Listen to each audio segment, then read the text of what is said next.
मृत्युंजय. लेखक शिवाजी सावंत. भाग 39. मी कुरूंचा सर्वात श्रेष्ठ राजपुत्र होतो, म्हणूनच युवराज होतो. हस्तिनापूर, अवघ्या आर्यावर्ताचं नाक आज माझ्या हातात होतं. माझ्या सेवेसाठी झंझावती वायूलाही लाजवतील असे रथ होते. युवराजांना रथ उडवायचे नाहीत तर मग कुणी? हस्तिनापुरातल्या गगनचुंबी डौलदार आणि विलासी वास्तू माझ्या वास्तव्यासाठी होत्या. वाटेल त्यावेळी मिष्टांना भोजनं शक्य होती. अगदीच कंटाळा आला तर माझं मनविनोदन करण्यासाठी अप्सरांनाही खाली पाहायला लावतील अशा लावण्य संपन्न नर्तिका, गणिका आणि गायिका माझ्या राजकक्षात होत्या. माझ्या विरुद्ध आवाज चढवून बोलण्याचं धैर्य कुणी केलंच असतं तर त्याला ठेचून काढण्यासाठी ज्येष्ठ राजपुत्र म्हणून, युवराज म्हणून माझ्या हातात कुरूंचा विख्यात राजदंड होता. कारण हस्तिनापूरचा उद्याचा स्वामी मीच होतो. मला 1-2 नव्हे तर चांगले 99 बलशाली बंधू होते. शकुनी मामांसारखी कुशल आणि बुद्धिमान नातेवाईक मी माझ्या भोवती मला हितकर राजपरामर्श देण्यासाठी गोळा केले होते. शिवाय कुरूंचे जुने जाणते राजनीतिज्ञ कनक होतेच. माझा प्रत्येक शब्द झेलण्यासाठी अमात्य वृषवर्मांपासून सामान्य सेवकापर्यंत एक अतूट दुव्यांची प्रचंड साखळीच्या साखळी तयार होती. वडील अंध असल्यानं आणि पितामह वृद्ध असल्यानं हस्तिनापूर राज्याची सर्व सूत्र खऱ्या अर्थानं जवळजवळ माझ्याच हातात एकवटली होती. हस्तिनापूरचा राजदंड गेली जवळजवळ 17 वर्ष माझ्याच हातात होता. अतिशय निकटवर्ती असलेले माझे कर्णासारखे मित्र मला कधी कधी धैर्यानं विचारीत, दुर्योधना, काय केलंस तू या 17 वर्षांत?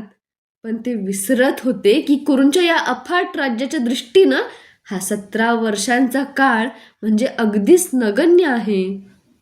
आज जवळजवळ 17 वर्ष मी माझ्या जीवाचा कुरूंची प्रतिष्ठा वाढविण्यासाठी आटापिटा केला होता.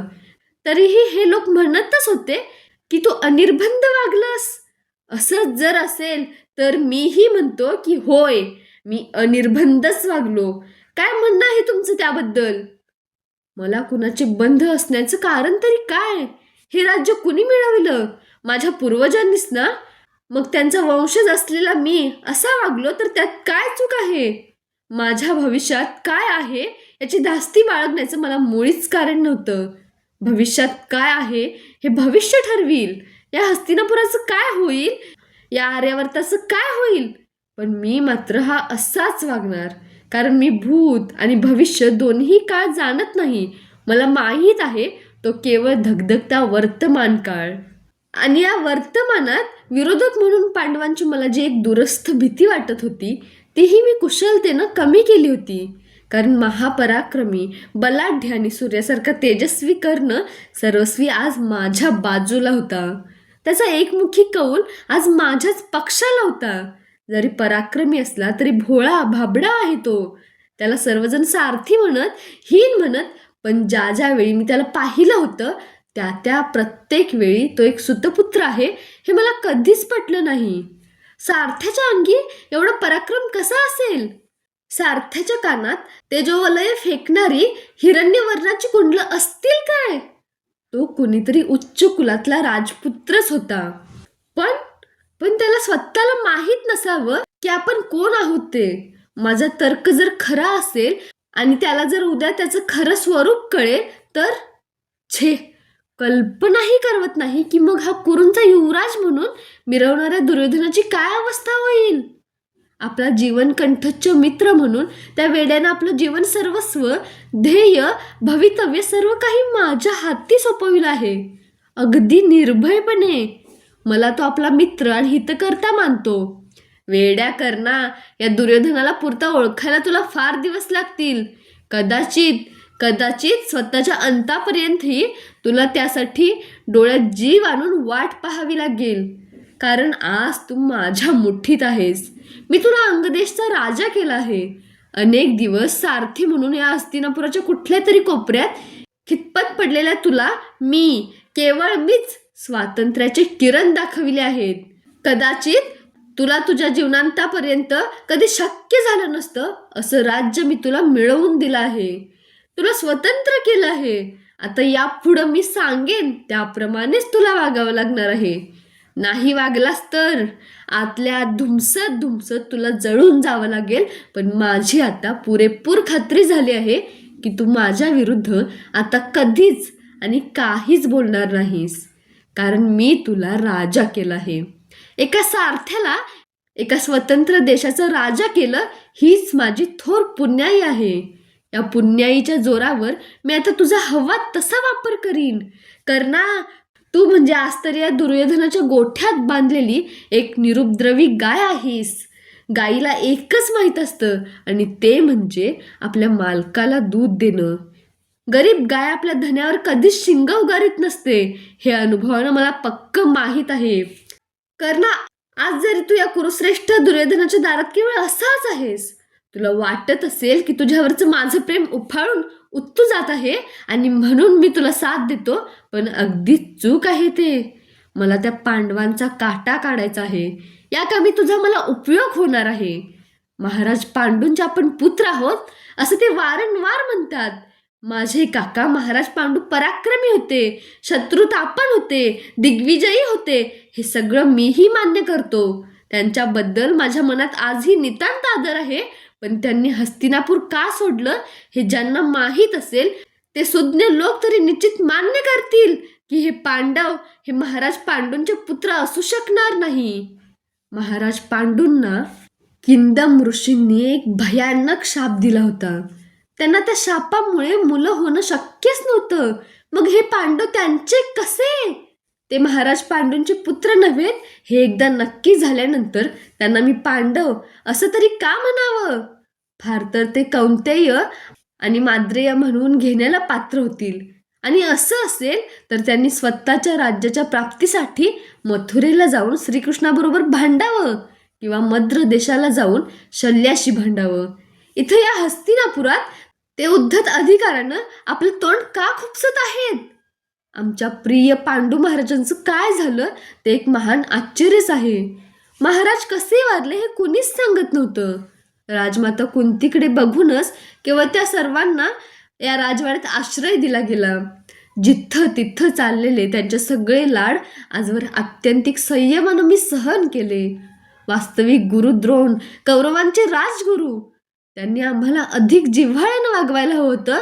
पण युद्धशालेत गायीच्या मागून वासरू फिरतं तसं गुरु द्रोणांच्या मागून फिरणारा अर्जुन मी नेहमी पाहिला आहे.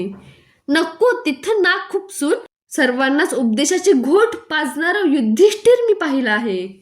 नेहमी पोहायला म्हणून नगराबाहेरच्या तळ्यात नेऊन माझ्या 4 भावांना पाण्याखाली बुडवून त्यांना अर्धमेलं होईपर्यंत पाण्यातच कोंडणारा रानगट भीम मी पाहिला आहे.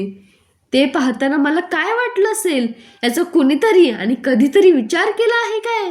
गेली 12 वर्ष माझ्या मनाचा अग्नी त्यांच्या असह्य अरेरावीनं नुसता धुमसत आला आहे. जिथं तिथं पांडव, पांडव म्हणजे काय देव आहेत? आणि असलेच तर त्यांनाही मी दाखवून देईन की देवांना सुद्धा नाक घासायला लावणाऱ्या महाराज नहुशांचा मीही वंशज आहे.